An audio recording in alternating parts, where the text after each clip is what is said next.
Bienvenue dans votre leçon de gastronomie française. Aujourd'hui, nous allons explorer la cuisine française. Commençons par le vocabulaire de base, niveau 1. Voici un mot essentiel, le pain. Et n'oubliez pas le fromage, très important. Passons au niveau A2, les verbes de cuisine.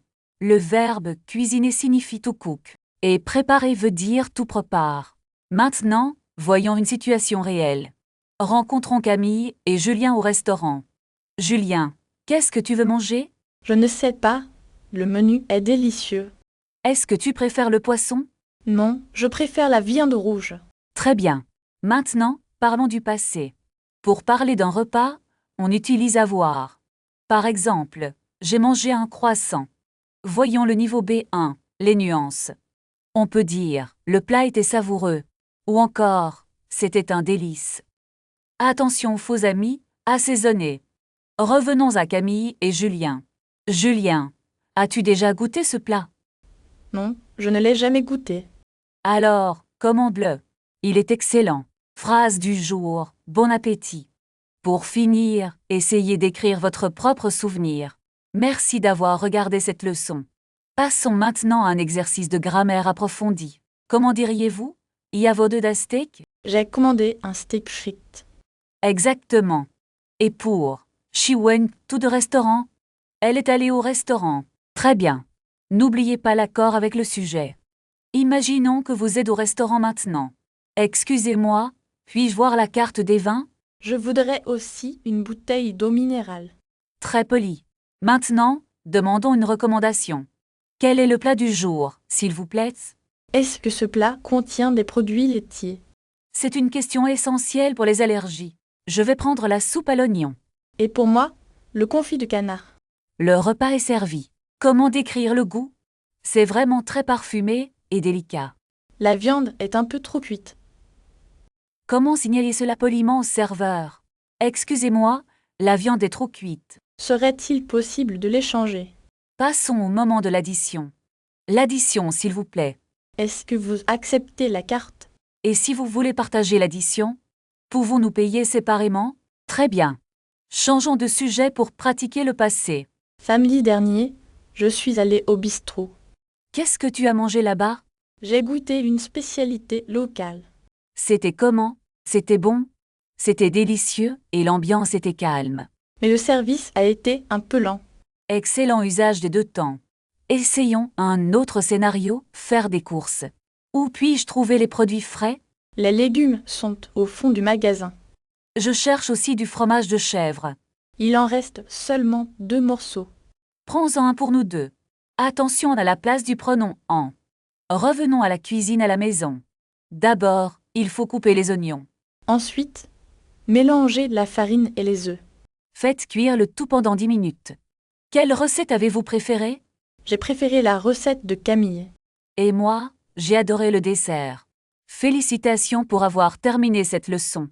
Passons maintenant à la grammaire du passé composé. Est-ce que j'utilise toujours l'auxiliaire avoir? Non, certains verbes utilisent l'auxiliaire être. Comment fort-on le participe passé? Pour les verbes en est remplacé et par accent aigu. Et pour le verbe finir? Exactement, vous avez bien compris. Pouvons-nous pratiquer avec des exemples de cuisine? Très bonne idée, Camille. Je prépare un gâteau dollar, rate, ro dollar, j'ai préparé un gâteau. C'est correct, Julien. Nous choisissons les légumes $, rate euro, dollar, nous avons choisi les légumes. Excellent, Camille. Et avec être? Je vais au marché, dollar, rate, ro dollar, je suis allée au marché. N'oubliez pas l'accord si c'est une femme. Elle est partie faire les courses. Est-ce que manger s'accorde aussi? Non, avec avoir, on n'accorde pas avec le sujet. C'est plus simple comme ça. Faisons un petit jeu de rôle maintenant. Je vais être l'invité qui raconte son repas. Alors Julien, qu'as-tu mangé hier? Je suis allée dans un petit restaurant. Et qu'est-ce que tu as commandé? J'ai commandé des pâtes fraîches. Était-ce bon? Oui, c'était vraiment délicieux. Très bien. Un petit point de grammaire. Pourquoi utilise-t-on l'imparfait ici? L'imparfait sert à décrire le décor ou l'état.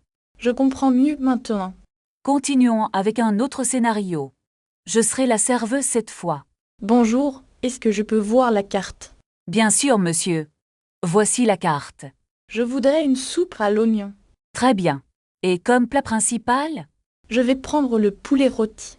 voulez-vous une boisson avec cela? Une carafe d'eau, s'il vous plaît. Arrêtons-nous un instant ici.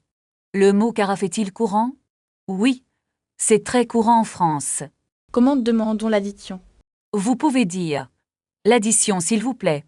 Peut-on payer par carte? Oui, la plupart des restaurants acceptent la carte. Je vais payer par carte.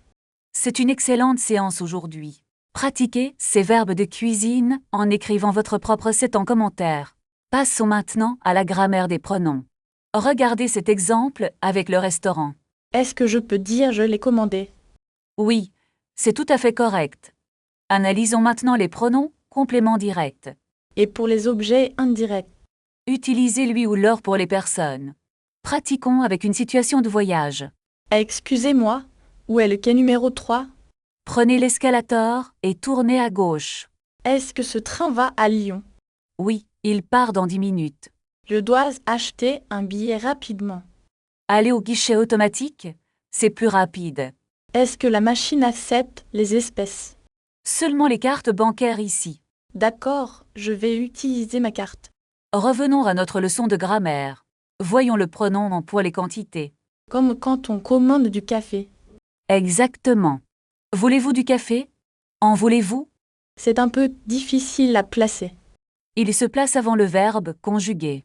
Changeons de sujet pour pratiquer l'imparfait. Je me souviens de mes vacances. Dites-moi ce que vous faisiez avant. Quand j'étais jeune, je jouais au foot. Très bien.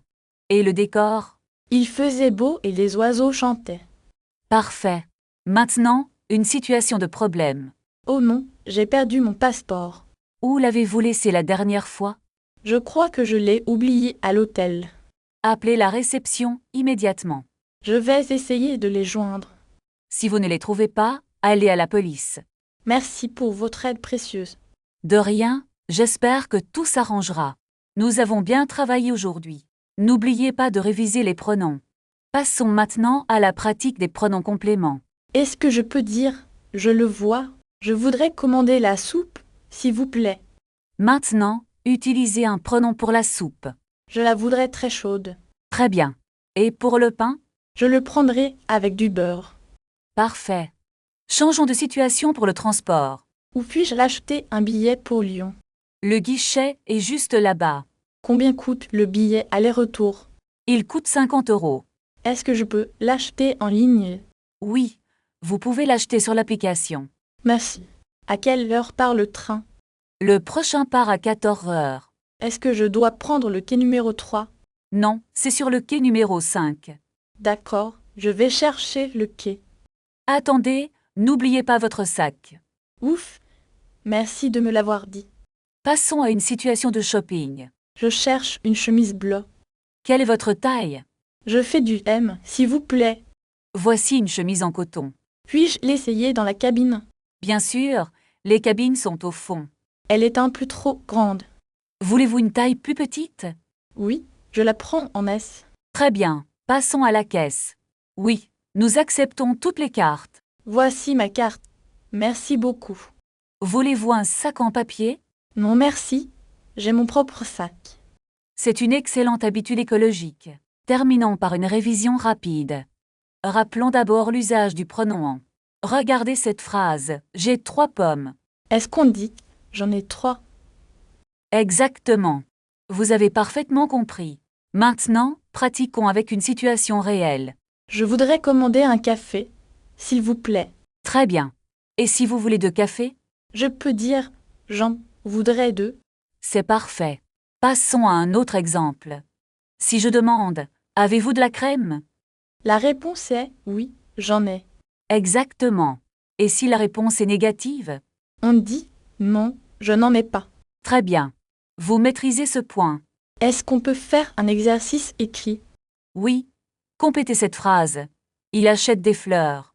La réponse est il en achète. Bravo. Essayons maintenant avec un verbe de quantité. Transformer, je mange beaucoup de chocolat. Je dois dire j'en mange beaucoup. C'est tout à fait ça. C'est impeccable. Imaginons que vous êtes au marché maintenant. Le marchand vous demande: voulez-vous des pommes? Je répondrai: oui, j'en veux 5, s'il vous plaît. Parfait. Et si vous n'en voulez plus du tout?